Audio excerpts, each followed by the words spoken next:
Ceci n'est pas un film. Tu peux l'appeler la peinture de l'écriture. C'est peut-être comme ça qu'on peut le décrire.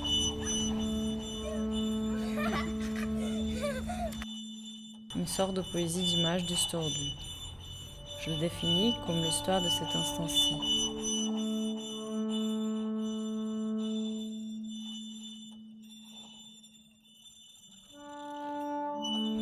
Il était une fois. Ça y est, c'est ça.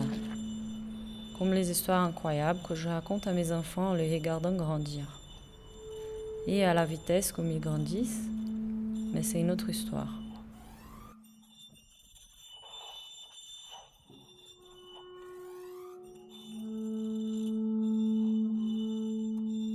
Je veux bien vous raconter l'histoire de Laura. Pas Laura de la vie intime de Laura, pas Laura de Clarisse. Cet instant-ci est l'histoire de Clarisse de Laura. Je veux bien vous raconter l'histoire de ces femmes sur le mur. Un mur n'est jamais qu'un mur. Il reçoit le souffle du passant.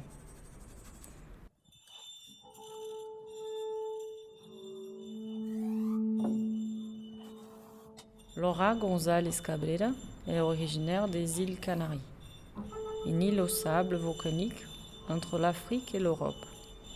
Laura est venue à Paris et a décidé de se plonger dans l'univers de Clarisse. Ceci que je t'écris est un dessin électronique. Il n'a ni passé ni futur. C'est simplement déjà. Clarisse, c'est Clarice Lispector, romancière brésilienne née en Ukraine. Pour tous ceux qu'elle touche sincèrement, elle devient simplement Clarisse. Laura passe ses journées à respirer Clarisse. Elle était seule, mais en sa compagnie. Elle avait aussi un fidèle apprenti. Merci, Paul. Laura a écouté la bossa nova et pensé vague. Comme une eau vive, une méduse qui danse. Racine élastique, comme quelqu'un lui a demandé. Celui qui regarde voit ce qu'il veut, comme les racines que le voyageur déploie dans une terre étrangère.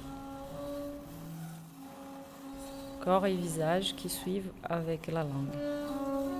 Et ici, ils essayent tous de parler français comme moi, en français hésitant encore. Pendant que j'écoute, Laura peint. Je pense à Clarisse.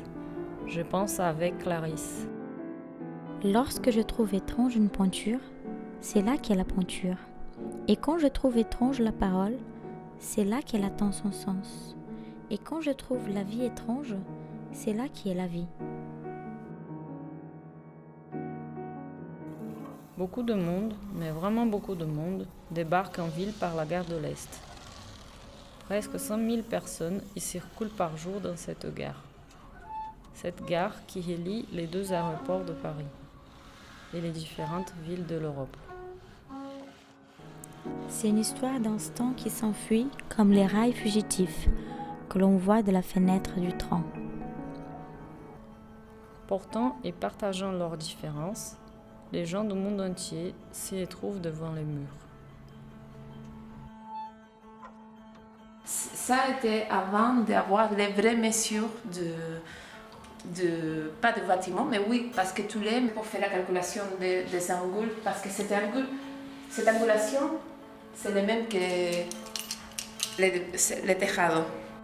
Pour avoir l'angulation du tejado et pour calculer, c'est un calcul géométrique fait que tu dois faire à la place. Tu peux approximativement l'avoir dans les papiers, mais après pour faire les dessins sur les murs, il faut les recalculer quand même. Les murs font 15 mètres de hauteur et sa surface presque 100 mètres carrés. Dans cette immensité, Laura peint une phrase poétique de Clarisse. Je dis un jour transparent comme une aile d'insecte dans la lumière.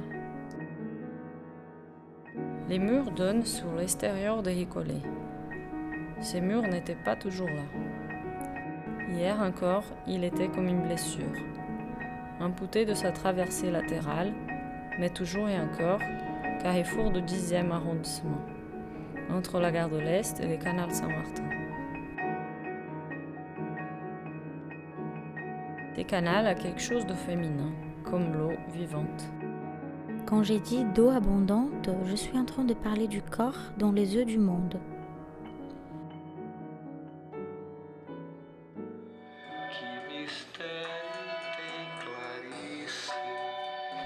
Les Récollets est le territoire de la rencontre. Un centre d'art et de recherche et d'art. Un lieu qui rassemble des gens du monde entier. Dans le temps même où je le vis, je me lance sur son sillage vers un autre instant. Mais ce n'était pas toujours comme ça. Les Récollets étaient autrefois un hospice pour les incurables, puis un hôpital pour les grands blessés de guerre. C'était d'abord un convent au début du XVIIIe siècle avec les frères mineurs de Récollets, ordre franciscain. 4 siècles d'histoire sont ici. Il a été fermé aussi. L'instant-ci est un verre luisant qui s'allume et s'éteint, s'allume et s'éteint. Et puis, fin des années 90, il y a eu un incendie. Les murs ont brûlé. Dans l'instant de feu, les artistes se sont battus pour ce bâtiment. Et avec eux, le rêve d'un mur qui unit et ne sépare pas. Je marche le dos au mur, j'escamote la mélodie dévoilée. Je marche à l'ombre, en ce lieu où tant de choses se produisent. Après 13 jours, 54 heures et 6240 minutes, maintenant je peux vous présenter les murs. Les nouveaux murs, les murs de Laura et Clarisse, et des temps de femmes et d'hommes.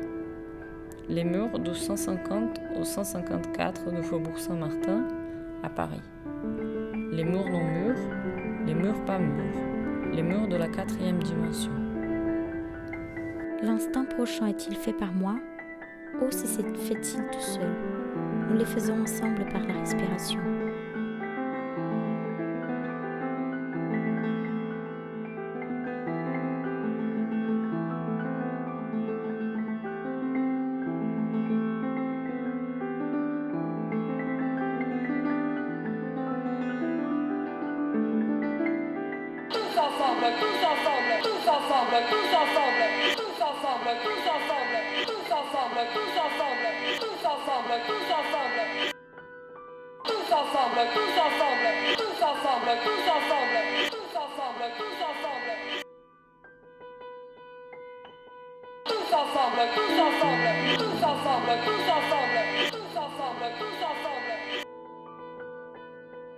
Tous ensemble, tous ensemble, tous ensemble, tous ensemble.